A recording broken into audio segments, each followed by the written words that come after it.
Ninaamini itabadilika. In short, I believe it will change. I'm actually serious when I say I believe in change and I believe that Kenya will change. I know most of you have lost hope. Wengi wenu mmetafuta kazi hamjawahi kupata. Wengine mmefunga biashara zenu. Wengine mmepoteza mali yenu. You've lost your plots. You've lost your pickup. Ile vitu ulitengeneza yote imepotea. And so most of you don't have hope that there is anything that will happen in Kenya because of how things are going. You know, we have a president that owns parliament, and we should be worried that the president was able to pass that motion by 281 MPs. It shows that anaweza pitisha kitu yote, including a state of emergency. So it means anything he wants can pass through parliament with an overwhelming majority, and that's a very dangerous thing kwa sababu inamaanisha there are no checks and balances.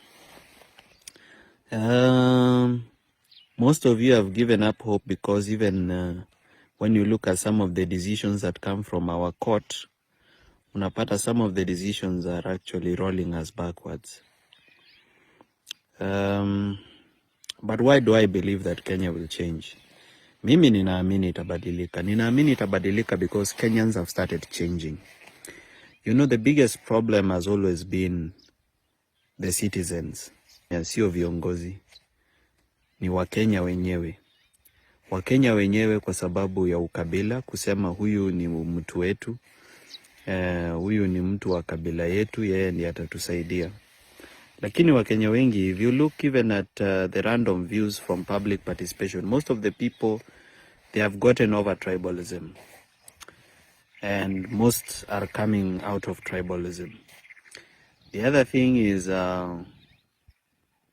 most Kenyans wamefika mahali yenye sahi itakuwa ngumu sana to bribe them during elections.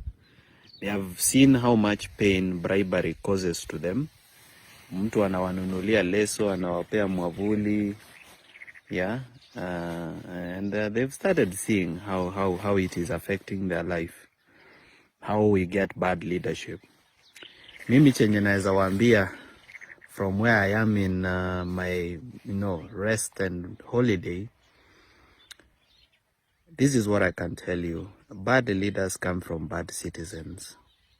Na mpaka sisi wenyewe tubadilishe vile tunafanya vitu vyetu, we will not see change. Bosco amefika. Hello, say hi to Kenyans. Say hello. Sema hello. All right, so bad leaders come from bad citizens because kama we ni mtu unauza maziwa na unaweka maji kwa maziwa ili maziwa ikuwe mingi, inamaanisha kwamba ukipewa UMCA you become a bigger thief. Kama we ni conductor wa matatu na mtu anakupatia 1,000, unamwambia umenipea 100 because hutaki kurudisha change. Ama kama wewe unauzanga TV fake Luthuli na unasema hii ni original, it means ukifanya biashara yako ya kuuza electronics na upate pesa na uende usimame kiti ya ubunge, it means we are expecting a very corrupt member of parliament. If you are an employee, umeandikwa na kampuni na unaibia kampuni, you are already stealing from your employer.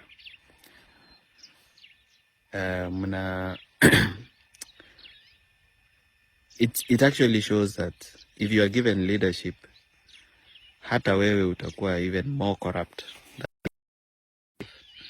Kama wewe ni mwalimu na unakula pesa za remedio, ama principal unakula pesa za remedio ulipi walimu, or kama wewe ni mtu wa kuuza nyanya, unaambia mtu ni 3 mbao, akikwambia niekeza 100, una make sure umeficha nyanya 1 ama 2 badala ya kumuongeza. Kama wewe ni mechanic, umeletewa gari utengeneze, unangoa mafla ya client alafu unasema sio wewe. Whoever you are, I mean, Kama wewe ni mtu broker wa mashamba na unauzia mtu shamba yenye unajua haina title na unajua iko na kesi, lakini haumwambii kama iko na kesi, it means ukifanya hiyo biashara yako ya property na ufike mahali usucceed, ukue mbunge, we are expecting very bad leadership. So we need to check our society values and ask ourselves, what do we believe in, and what are our societal values. That's something we need to interrogate, because as long as we have bad values, we'll always have bad leaders, because leaders are a reflection of who we are. Lakini ile kitu inanifurahisha na inanipatia hope, na ndo nasema ninaamini itabadilika, ni Wakenya wameanza kubadilisha mwenendo sana. There is a lot of change happening on the ground. Me, I travel across the country. Even now I'm far away from Nairobi, and where I am, I interact with the locals, I talk to them, I spare some time and have conversations with people in market centers. People are really changing how they think, and people are impatient. One of the things I've realized is watu wengi ukiwaambia wangoje paka 2027, they sound very impatient. Wanashindwa tutaumia hivi paka 2027. So Kenyans are very angry and very impatient. So I'm not sure whether this government will actually get to 2027. What I'm sure is that William Ruto is not going to leave power easily. He already knows he has made many mistakes, therefore he may not want an election. And if there is an election, he might want to ensure that that election he has no opponent, so that he wins by probably 98% the way it happens in Rwanda. So we are bracing for very dangerous times ahead. The other thing is that don't have jobs, na vile hawana kazi wanahitaji wakule na waishi na wavae. So we are looking at a situation where we might have several criminal gangs coming up because of some criminal elements being able to use the youth, because the youth are available for use because they don't have jobs, they are not gainfully employed. So because they are available for use, we could be seeing the rise of very serious criminal gangs. And we are in Haiti trying to save Haiti, but I think we might head that Haiti way unless the government comes up with a plan to give youths jobs, because right now there is no hope. Hakuna hope ya youths kupata jobs, and that's the truth, and it really breaks people's hearts. So there is hope for change in Kenya, but hope for jobs for the youth sioni, because the policies I see from government, they are not serious policies that will give youth employment. Most businesses are closing, so even the youth who already have jobs, we are going to lose them. Kwa hivyo kama Wakenya tuamke, kila mtu afanye chenye anaweza. This is something I always say in all my messages whenever I'm speaking to Kenyans. I always tell them, guys, hii kazi si yangu peke yangu. Najua mimi Morara, sometimes I fight until I get confused. Paka saa nyingine mimi mwenyewe nachanganyikiwa ama nachoka. But kupumzika ni mbinguni. I promise you to remain very firm and a person of integrity. I promise that I'll never be bought or compromised. That's a promise I'm giving to all of you. Because actually even the history and the background of where I come from, sisi si watu wa kununuliwa. We are very firm with our principles. But what I can ask the rest of you Kenyans is, do what you can do.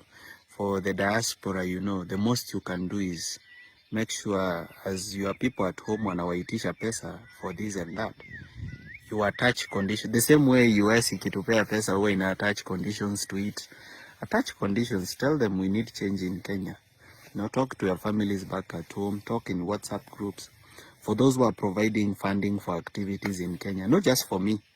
There are many people doing beautiful, strong things, like Akio Mtata is doing many court cases. You need support, of course, printing papers and, even hiring lawyers for research. Support these activities. Send your $10, $20, $30, or if you have, God has blessed you with more, you can give. If you are here in Kenya, make sure you participate. Use either the skill that you have or the knowledge that you have. You are an IT guy, or you are a musician or an actor. Make sure you use that talent or skill that God has given you or that you learned in school to effect change. Kwa hivyo usijione kama mdogo na usijibility. with your little, circle, or with your little influence, there's a lot that you can do. Otherwise, I wish you well.